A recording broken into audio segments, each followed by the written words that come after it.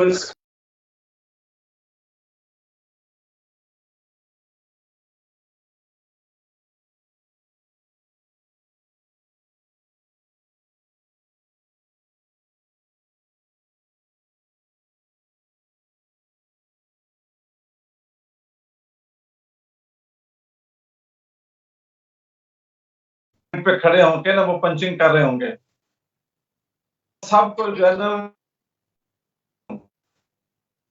انہوں نے ٹھیک کر دیا ہے. تو میں ریکویسٹ یہ کروں گا ہاں جی تو اس لیے انہوں نے سب کو جو ہے وہ چیز لٹانا تھا اور اپنی وہ جو ہے نا ایکسرسائز جو وہ وہاں پہ کر رہے تھے اس کا انہوں نے زور لگایا ہے وہاں پہ. باقی آج کی ہماری گفتگو عشر کے حوالے سے تھی تو میں نے اس کے اوپر پہلے بھی یہی بات کہی ہے اور آخر میں بھی یہی کہوں گا کہ عشر کے مسائل سیکھنا اس بندے پہ فرض ہے جس کو اللہ نے زمین کا مالک بنایا ہے. تو وہ اس انتظار میں نہ رہے کہ میری مسجد کا خطیب کب عشر پہ جمعہ پڑھائے گا یا ہمارے گاؤں کے مولوی صاحب کب پل پہ عشر پہ تقریر کریں گے. وہ اس انتظار میں نہ رہے کیونکہ اگر کوئی جمعہ پڑھا بھی دے یا پل پہ ایک تقریر ہو بھی جائے تو سارے مسائل اس میں کور نہیں ہوتے.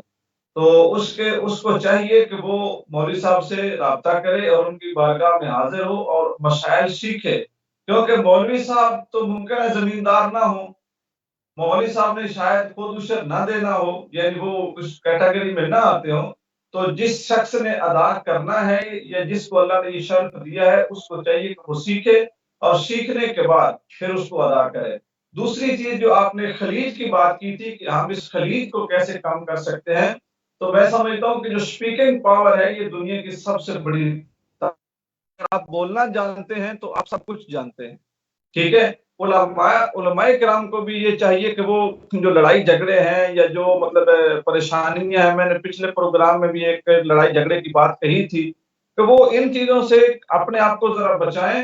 اور دین کی جو تعلیم ہے اس سے لوگوں کو روشناس کرانے پہ فوکس کریں. اور لوگوں کو بھی چاہیے کہ وہ مولوی حضرات کو صرف یہی نہ سمجھیں جس طرح ناصر صاحب کہہ رہے تھے نا کہ ہفتے میں 4 دن ہوتے ہیں ملاقات کے لیے ٹھیک ہے. میں جو کہ خود اس طبقے کا آدمی ہوں مجھے اچھی طرح اندازہ ہے کہ آپ اگر کسی زمیندار کے ڈیرے پہ چلے جائیں نا تو گوندل صاحب آپ بھی اس چیز کی گواہی دیں گے زمیندار کے ذہن میں سب سے پہلی چیز یہی آتی ہے کہ شاید مولوی صاحب کو آج دودھ کی ضرورت ہے یا شاید مولوی صاحب کو آج کچھ لکڑیوں کی ضرورت ہے یا شاید مولوی صاحب کے گھر کا کچھ بل زیادہ آ گیا تو وہ تعاون کے لیے آئے ہیں یا شاید مولوی صاحب نے کوئی محفل مسجد میں رکھی ہے تو فنڈ لینے کے لیے آئے ہیں. ہمارے ذہن میں بھی مولوی صاحب کو دیکھ کے کئی چیزیں پیدا ہو جاتی ہیں. تو ہمیں بھی یہ چاہیے کہ یہ جو دین کے خادم ہیں ایک تو ہم جس وقت مولوی صاحب کے اپوائنٹمنٹ کریں جو میں نے پہلے بات کی کہ چیک کریں کہ کیا یہ بندہ مسجد کے ممبر کے اور مصلی کے میرٹ پہ بھی آتا ہے یا بس صرف مولوی صاحب ہیں. تو سب سے پہلی چیز یہ کہ میرٹ رکھا جائے کہ کس شخص کو ہم نے مصلی پہ کھڑا کرنا ہے. تو جب آپ میرٹ پہ لائیں گے تو پھر پورے محلے پہ بے شک میں تو اس حق میں ہوں میں کہتا ہوں کہ ان لوگوں نے اگر اپنے اندر دین زندہ رکھنا ہے نا تو گاؤں کا کاؤنسلر یا نمبردار یا چیئرمین لوگوں کے اوپر پیسے لگائے کہ بھائی ہر گھر نے 500 یا 1000 روپیہ دینا ہے. مولوی صاحب کو جب ہر مہینے 50-60 ہزار روپیہ ملے گا نا تو ان کے تبلیغ کا انداز بھی بدل جائے گا. مولوی صاحب آگے نماز پڑھا رہے ہوتے ہیں پیچھے ان کو فکر ہوتی ہے کہ پتہ نہیں کیا بنے گا میرے فلاں کام کا اور ہم بڑی آسانی سے کہہ دیتے ہیں مولوی صاحب اللہ خیر کرسی. مولوی صاحب کے متعلق اللہ خیر کرتا ہے. ہم جو خود 24 گھنٹے کام کرتے ہیں صرف انہیں اپنے مسائل کو جانے کے لیے اللہ ہمارے لیے خیر نہیں کرتا. ہم نے سمجھنے ہیں ٹھیک ہے. اس وقت یہ چیزیں حل ہو جائیں گی نا تو مولوی صاحبان مینٹلی طور پہ آزاد ہو کے کام کرتے ہیں اور میں اس میں ایڈ کرنا چاہوں گا کہ آپ صاحب کی بات بڑی بالکل زبردست ہے. میں سمجھتا ہوں اس کے اوپر عمل کرنے کے لیے مولوی صاحب کو معیشت جو ان کی ہے اس کو اب ویلفیئر کمیٹیوں کو یہ جو ہے وہ لینا چاہیے اس کے اوپر کہ آپ مناسب ان کی ایک اچھی سیلری جو ہے وہ رکھیں. کہ اگر منڈی بہاؤالدین کے اوورسیز گلیوں کی صفائیوں اور پانی کے بلوں کی میں لاکھوں روپے خرچ کر رہے ہیں تو یہ کوئی اتنا بڑا ایشو نہیں ہے. بس آگاہی کی ضرورت تھی اور یقیناً جو لوگ دیکھ رہے ہیں ان کو سمجھ آ گئی ہوگی. باقی بھی ہم سبھی لوگوں سے درخواست ضرور کریں گے کہ وہ اپنے اپنے پلیٹ فارم جو ہے. آخری بار میں آپ سے یہ وعدہ کرتا ہوں کہ آپ اوورسیز کو اکٹھا کریں اور کسی ایک گاؤں کے مولوی صاحب کو اس کا جو ماہانہ پیکج ہے نا وہ 30,000 سے اوپر کر دیں میں آپ کو گارنٹی دیتا ہوں کہ اس گاؤں میں تبدیلی آ جائے گی، اور یہ مشکل کام نہیں ہے۔ ناصر عباس تارڑ صاحب بھی سن رہے ہیں، اور میں بھی ہر ممکن کوشش کروں گا حافظ صاحب آپ کی اس تجویز کو قابل عمل